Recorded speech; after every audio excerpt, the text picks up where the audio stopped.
Hello there everybody, welcome back to the channel. Thanks for tuning in again for another weekly update on news and information about DCS World. I'm your host, of course, Prickly Hedgehog, and as always, I do hope this video finds you well wherever you're tuning in from. Well, before we begin, a little bit of an apology because, of course, this week's video was delayed. Family commitments meant I wasn't able to get a video out on Friday like I normally do, and of course, by the time I was available, I was a little zonked and just wasn't in the mood to do videos. Next weekend, I also have further commitments, and I think September's going to be a busy month for me, wrapping up a lot of stuff going on outside before the cold weather really hits. So we'll see how things go. But yeah, next weekend too, I'm unfortunately completely committed for the whole weekend. So I apologize. Stay tuned. Hopefully I'll get a video out. Again, it's going to be delayed, but we'll see what happens. I'm also getting involved in other sports. I've picked up again some mountain biking, and my wife and I have been riding together, which is fun, but I'm a little bit of a stronger rider than what she is. I've had a little bit more training in that, but yeah, I really want to get a new bike. That might be the subject of a separate video, why I need a new mountain bike, because I've done some upgrades to the one I have, but it's really, really old, so there's only so much you can do, and the new technology is so cool. But I digress. Let's delve into this week's newsletter, which features, of course, a little bit of a history overview of the AH-64D, which many of you will be excited about as I guess a signal that things are going okay with the development of that aircraft. Remember, it's scheduled for an early access release, probably in the fourth quarter. I would say late fourth quarter, that's my guess. So we'll come back to that. And before we do that, then we're going to talk about some housekeeping, which features Edge 2.7 being updated in the stable version of the game, which a lot of you will be happy with. So this basically indicates that 2.7.5 is now in stable version. It's got a lot of new features and enhancement and combines the last several open beta patches into that stable version, which is good news for you. The F-16 Viper now includes things like the AGM-154A, JSOW, and CBU-105 WICMIDs, and both are fearsome ground attack weapons. They've got precision strike capabilities. I haven't had a chance to play with those yet. Excuse me.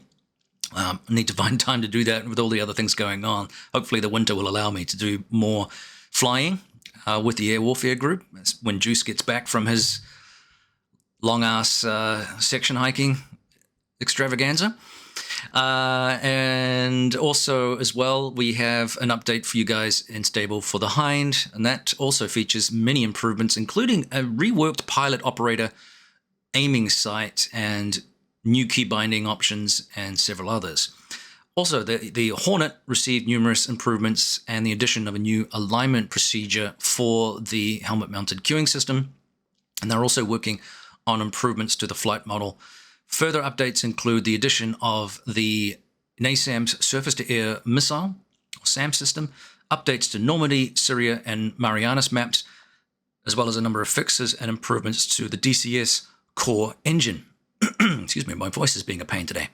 So our third-party developers have also apparently been busy with numerous improvements and fixes to their modules due to core engine changes and these 2.7 updates. So bear with me with my voice here. Excuse me. All right. So there is a big changelog for that. I'll try and put the link in the description below for you. Also, bear in mind that while there aren't really any crash issues with the stable version, they have indicated there are some bugs. So if you're an eagle-eyed bug hunter, then let DCS Eagle Dynamics know. If you're able in the forums, obviously spreads the love around, and obviously it's really good for the community in general. If you're willing to do that, of course, not everybody is. I'm not that observant, unfortunately, but, you know, it is what it is. Okay, let's move, therefore, to the Apache, the AH-64D. Now, it's a little bit of a history lesson. We can't really take anything in terms of development progress from this. I want to stress that this isn't a development report update, merely an overview of the variant that they're using and the history of this particular aircraft. So it's a revolutionary attack helicopter and considered a battlefield game changer. It grew out of the US Army's 1972 Advanced Attack Helicopter program. So it's been around 50 years or so. in terms of the concept. The identified need for an attack helicopter that could outperform the Cobra in terms of firepower, battlefield effectiveness, survivability, and range was the reason for the aircraft's inception. The primary mission would be to counter, obviously, a massed Soviet tank invasion in Europe if the Cold War was to turn hot. Now, with the need for better close air support capability evident from combat experience in Vietnam, in the Vietnam War, the Army specified that the AAH was to be armed with a 30mm cannon and 16 TOW anti-tank missiles, compared with either a 7.62mm minigun or 20mm cannon and just 8 AGM on the AH-1 Cobra.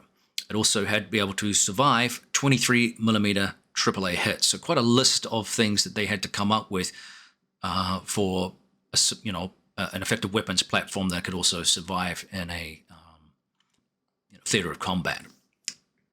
The Army selected the Hughes AH-64D for its better damage resistance and stability. The missile armament specification was changed to include 16 AGM-114 laser-guided Hellfire missiles, so a little bit of a development there in that kind of technology. The first prototype was flown on the 30th of September of 1975, and then the AH-64D entered the US Army service in April of 1986, so quite a while ago, but there you have it. Now, in August 1990, the development of the AH-64D was approved and it entered service in March 1997.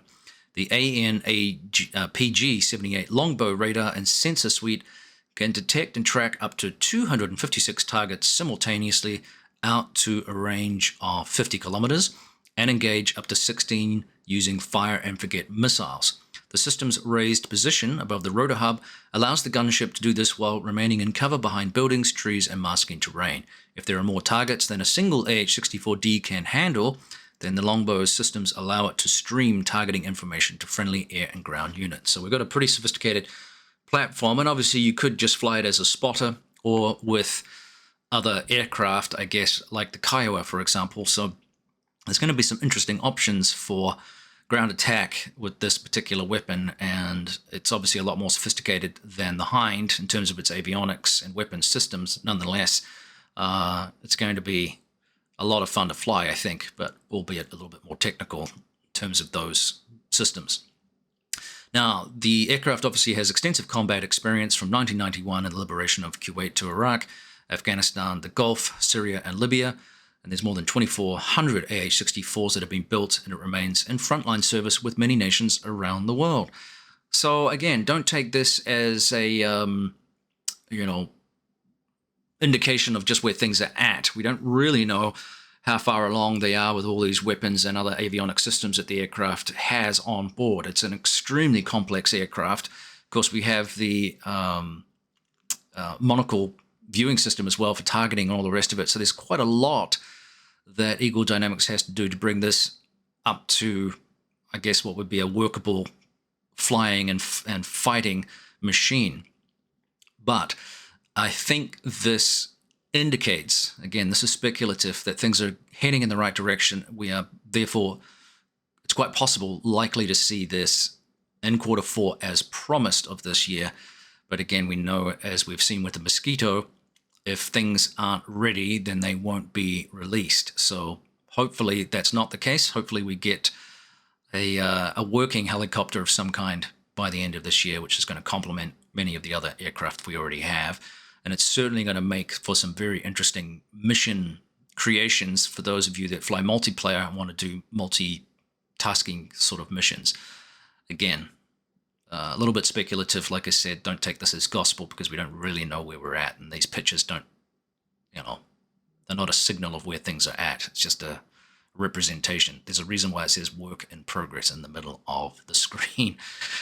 All right, let's turn then. But before we do that, let me know what your thoughts are on the Apache in the comments below. I know a lot of people are excited about this and were wondering where things were at. Again, I can't say where things are at, but again, let me know what your thoughts are.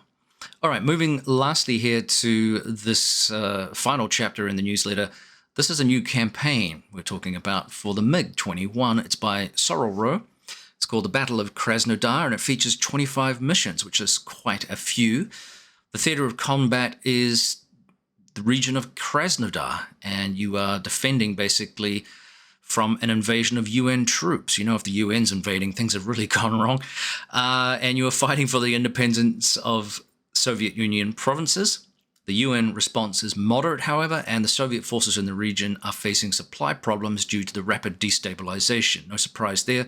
We saw snippets of this actually in live form around Afghanistan right now, when things fall to pieces. Resources are limited and forces lack support.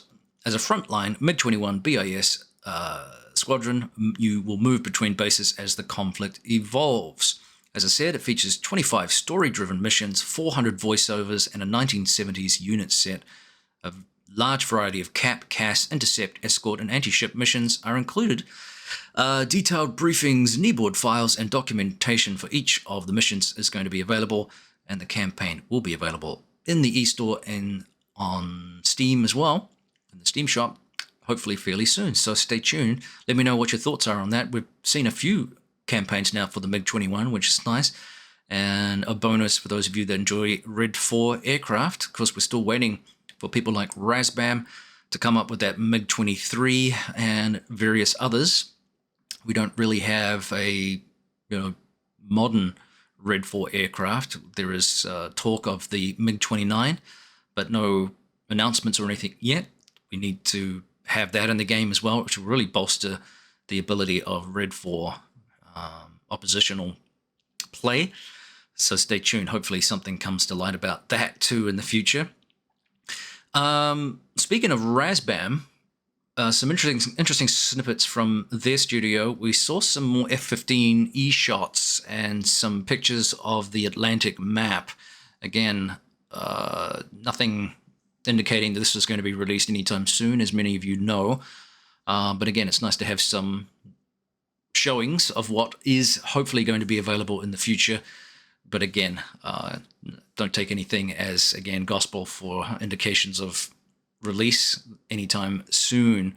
Still, I am very much looking forward, of course, to the F-15, as many of you are, and definitely that Atlantic map. I'm actually looking forward to the Atlantic map more than the F-15 per se. No offense to F-15 fans out there, just because I think another, well, what would you call it, another theater of combat like that is going to be very, very interesting. Plus, we get to recreate some old battles from the early 80s with the Falklands, which is really interesting stuff. All right, that pretty much wraps us up for this week. Again, apologies for the delay in the newsletter. Lots going on right now. Like I said, getting back into mountain biking and really wanting to spend more time riding with my wife, which is really fun for us, and getting stronger, getting fitter, getting better at riding. But I really do need to get a decent mountain bike. There's only so much you can do quite a bit with an old frame. I have found that it's kind of a cheaper way of sprucing up an old bike, but the technology has come so far. Some of these people I've seen some really cool mountain biking videos, and some of the technology that people are using now. And of course, some of these bikes are like 15 grand. I can't believe you'd spend that much on a mountain bike. I can understand maybe 1 to 2, 3 grand, something like that, for a fairly decent bike that if you're just riding trails and you're not doing extreme technical. So, but even my old bike, 13 years old, the technology is so much advanced, it just feels like a clunker.